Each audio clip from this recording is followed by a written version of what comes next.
Vem aí Eliel Alves e o Bandeira 2. A Rádio Jornal apresenta o Bandeira 2.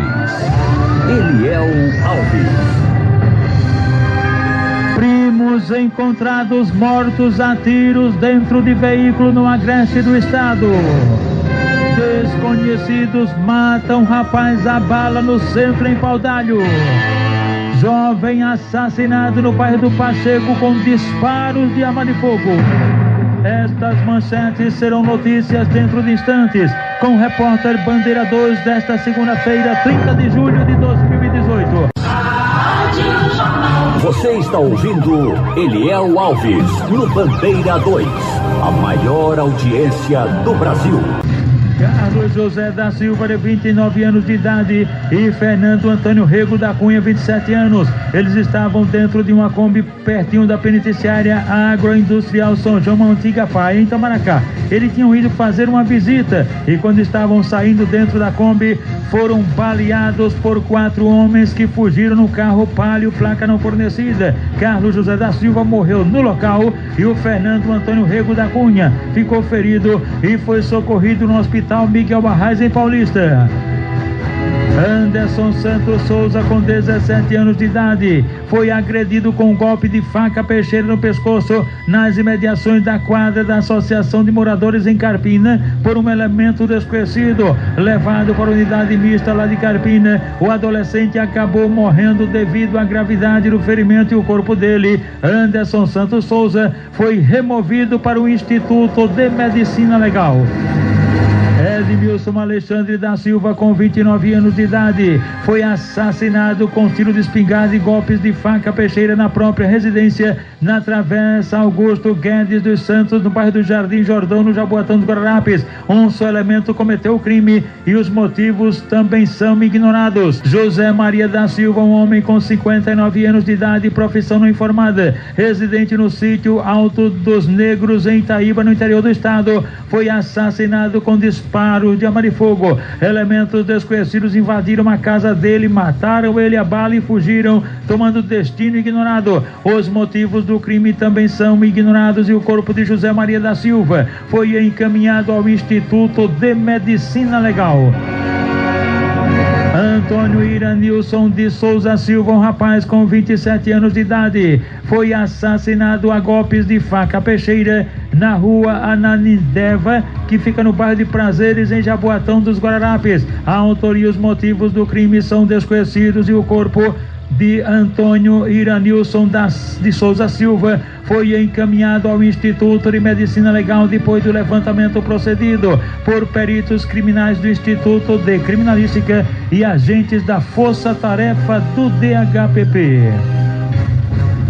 Manuel Vitor de Souza Cavalcante, um jovem com 23 anos de idade, residente na rua Caruaru, no bairro de Ipicepe, foi assassinado com disparos de arma de fogo dentro de um bar localizado na rua Teodomiro Selva, lá no bairro do Ipicepe. Um elemento só cometeu o crime, sendo os motivos ignorados. O corpo de Manuel Vitor de Souza Cavalcante foi encaminhado ao Instituto de Medicina Legal depois do levantamento procedido por peritos criminais do Instituto de Criminalística e agentes da Força Tarefa do DHPP. Você sintoniza o Bandeira 2. A liberdade com responsabilidade e credibilidade. Aniversariantes da MERP-PMBM, cujo presidente é o tenente Lupécio Nunes, o coronel José Márcio Gondim Vasconcelos, os sargentos Ivanildo Cavalcante da Cruz, Edson Gomes e Manuel Cavalcante Brandão, e as pensionistas Marlene Silva de Lira e Vera Lúcia Santos Fonseca. Olha, minha gente, uma mulher foi encontrada morta, esquartejada em Pojuca. Quem traz os detalhes pra gente é a repórter Elis Martins.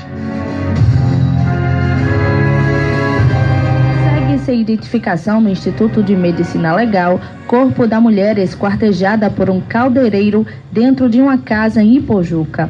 Albertino Fortunato de Oliveira Filho, de 52 anos, será encaminhado hoje à audiência de custódia. O funcionário do Porto de Suape foi preso na residência de familiares no município de Sirinhaém. Os restos mortais da vítima foram encontrados em um matagal no bairro de São Miguel, no centro de Ipojuca. Na residência do suspeito, na rua Hilda da Costa Monteiro, a polícia encontrou vestígios de sangue e uma faca. O assassinato brutal chocou a vizinhança, já que o caldeireiro era casado e frequentava a igreja. O imóvel estava alugado há 6 meses e Albertino Fortunato de Oliveira Filho era pouco conhecido entre os moradores. Uma testemunha que não será identificada fala das sacolas utilizadas por ele para desovar o corpo da mulher. Ele passou, ficou ali, ó. Ele botou a bolsa ali, aí ficou esperando. Quando viu o carro, ele esperou o carro passar. Aí quando o carro passou, ele foi pela beira da pista, entrou lá e eu fiquei daqui olhando. E quando ele entrou lá pra dentro da cama, aí eu fiquei meio curioso de que o bicho levou pra lá pra dentro. Aí também eu voltei e fiquei aqui, ó. Aí com muito tempo ele desceu, pegou outra bolsa e eu aqui, ó. Ele passou por mim, e um rapaz mexendo aqui, aí ele foi pra lá. Aí depois de muito tempo, eu peguei o celular da minha esposa, e fui lá. Eram umas 8 horas da noite. Eu fui lá, quando eu clareei o celular, eu vi um pacote desse tamanho, assim, um pacote. Eu rasguei. Quando eu rasguei, aí eu vi um negócio melado de sangue. Aí quando eu puxei, eu vi logo uma perna. Eu saí correndo, eu vi lá correndo. Albertino Fortunato de Oliveira Filho foi autuado em flagrante por feminicídio e ocultação de cadáver. O delegado do Departamento de Homicídios e Proteção à Pessoa, DHPP, Jorge Ferreira, foi o responsável pela ocorrência. Ele detalhou o cenário encontrado nesse domingo. Os senhores peritos do ICI estão finalizando a perícia dentro do imóvel onde o autor morava. Ele morava nessa casa aqui, aproximadamente 100 metros do local onde foi encontrado os restos mortais da vítima. Ele morava sozinho, aproximadamente 6 meses.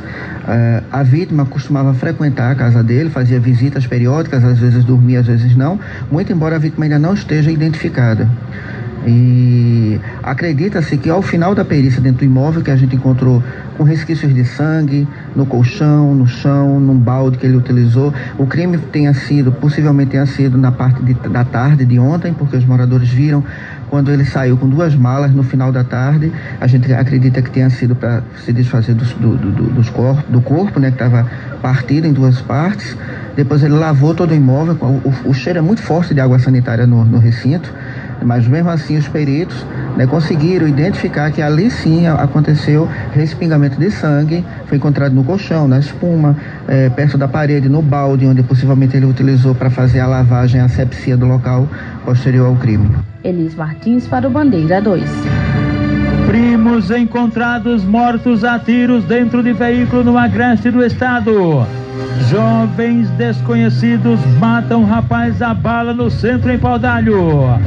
Jovem assassinado no bairro do Pacheco com disparos de arma de fogo. Estas manchetes serão notícias dentro de instantes, com o repórter Bandeira 2 livre, independente, aqui na sua Rádio Jornal, Rádio Forte AM 780 e FM 90.3.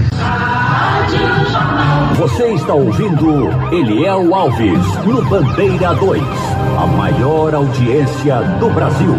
Transladado o corpo de pernambucana assassinada na Nicarágua é trazido hoje para o Brasil. Detalhes com a repórter Natália Hermosa. Translado do corpo da pernambucana assassinada na Nicarágua para o Brasil pode começar nesta segunda-feira. Por conta do final de semana, a funerária responsável pelo serviço no país da América Central deve receber o pagamento até amanhã. Neste domingo, colegas e professores da universidade e amigos prestaram a última homenagem à jovem. Rainéia Gabriele Lima, de 31 anos, foi morta a tiros na segunda-feira da semana passada. A universitária retornava do plantão no hospital quando acabou sendo alvejada num bairro da periferia de Manágua, capital do país. Ela chegou a Nicarágua em 2013 para realizar o sonho de ser médica. A polícia local prendeu um suspeito do crime. Amigos da pernambucana denunciam que o assassinato foi praticado por grupos paramilitares que têm o apoio do governo. Desde abril, o país vive uma crise social, onde parte da população exige a renúncia do presidente Daniel Ortega. Na reportagem vinculada ontem à noite no programa Fantástico da Rede Globo, foram divulgadas novas informações. O namorado da pernambucana disse que 3 homens armados atiraram contra o carro guiado por Rainéia. A mãe da universitária, a enfermeira aposentada Maria José Costa, lembra que a filha não era manifestante contrária ao governo. Eu também quero descobrir também por que mataram a minha filha, porque ela nunca foi de estar em confusão, ela nunca foi de estar em passeata, nunca foi dessas coisas, né, de se envolver com isso não, que ela não tinha tempo para isso. Ela era da casa dela para o hospital, do hospital para casa. Essas autoridades de Pernambuco, do Brasil, que é o presidente da República, que providencie a vinda do corpo da minha filha e também providencie também quem foi o culpado para ter o castigo que merece. Eu não estou falando em questão de dinheiro não, que isso não vai trazer minha filha de volta não. Eu só quero que pague quem fez, que matou a minha filha. Natália Hermosa para o Bandeira 2. Durante as últimas 24 horas foram registrados 15 homicídios no estado. Foram 7 no interior e 8 no Grande Recife. Nas 72 horas, final de semana, foram 33 pessoas assassinadas, 21 no interior e 12 no Grande Recife. E durante o ano do dia 1º de janeiro até agora, já foram registrados em Pernambuco 2.425 homicídios, 2.425, sendo 1.460 no interior e 965 no Grande Recife. Também durante as últimas 24 horas foram registrados 8 assaltos a ônibus, 8 coletivos alvos dos marginais. No centro, em Abreu Lima, o ônibus da empresa Itamaracá, que fazia a linha KTR2 Abreu Lima, foi alvo de 3 suspeitos armados de facas que roubaram a renda.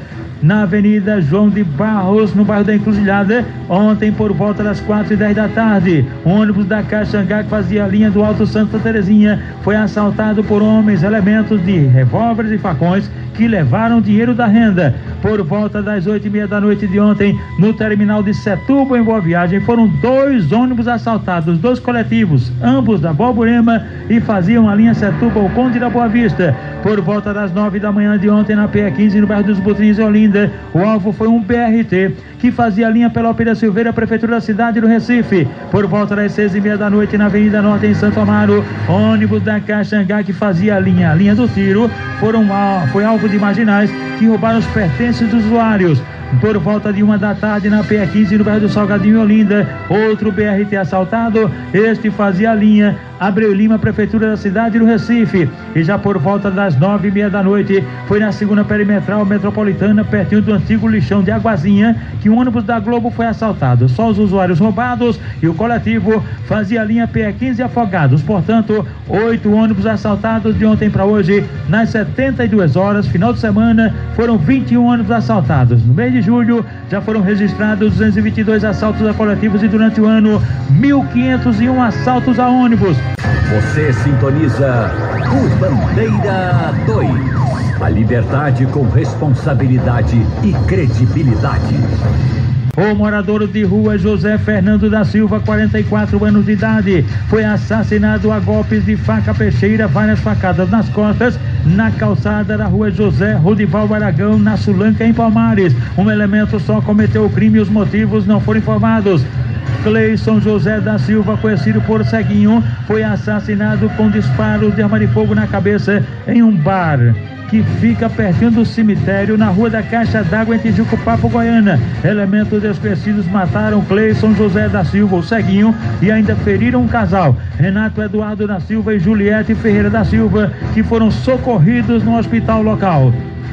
José Roberto Ferreira de Lima, com 22 anos de idade. Este jovem morreu num acidente na rua Dalton Soares, no cruzamento com a Leitor Meireles, rua Vitor Meireles, cruzamento da Vitor Meireles com a Dalton Soares, no bairro São Francisco, em Caruaru. Ele trabalhava como ajudante de loja, na loja Invicto Construções, lá mesmo, próximo do local onde aconteceu o acidente. Geraldo Cícero de Oliveira, ele faleceu aqui no Hospital da Restauração. Foi trazido ontem para cá, passando mal, faleceu. O corpo está aqui no necrotério e será encaminhado ao SVO, Serviço de Verificação de Óbitos. Os familiares de Geraldo Cícero de Oliveira devem procurar o serviço social aqui do Hospital da Restauração.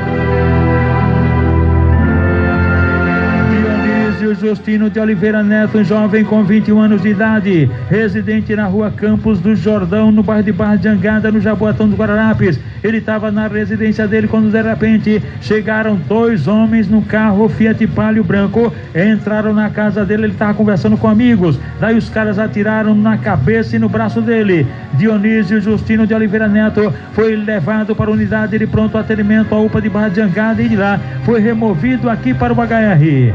Lucas Henrique dos Santos, um jovem com 19 anos, residente na rua Antio Caldas, no centro em Panelas, no interior do estado, foi agredido a bala num atentado de autoria e motivos não informados, sendo levado para o hospital local e em seguida removido aqui para Recife para o HR.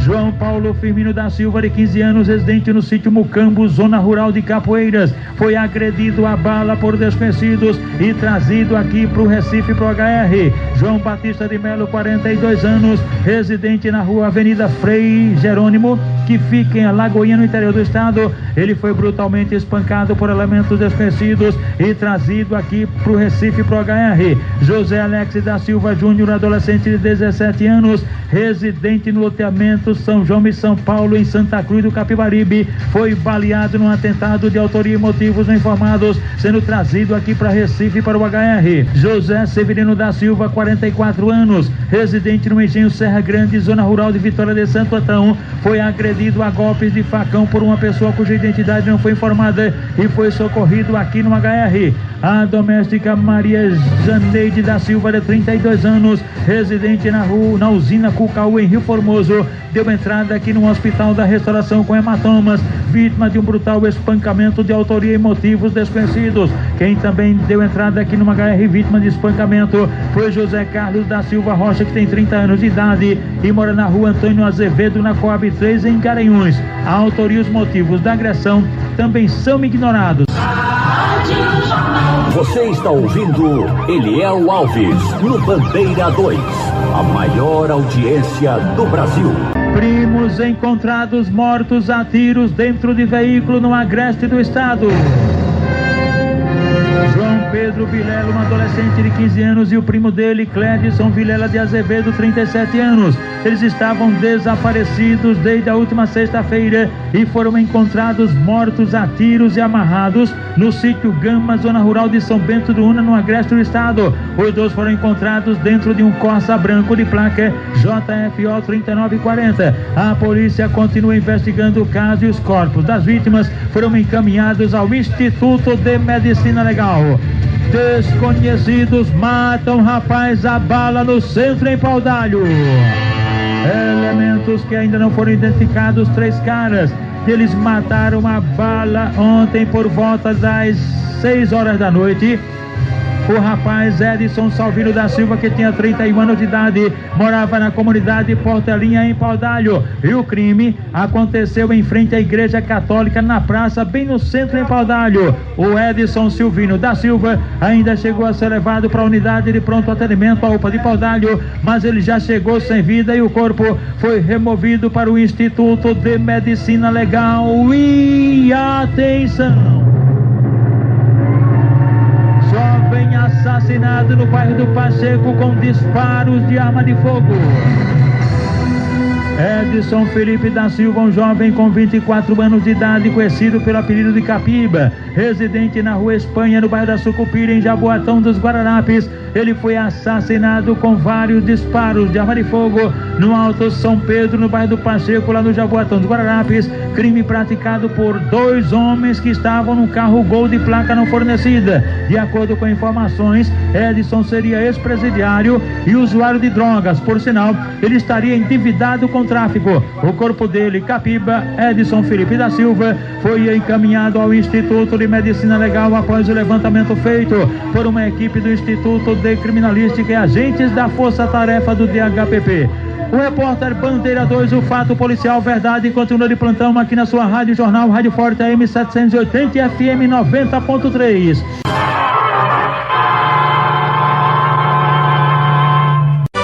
Clique abaixo e se inscreva agora no meu canal.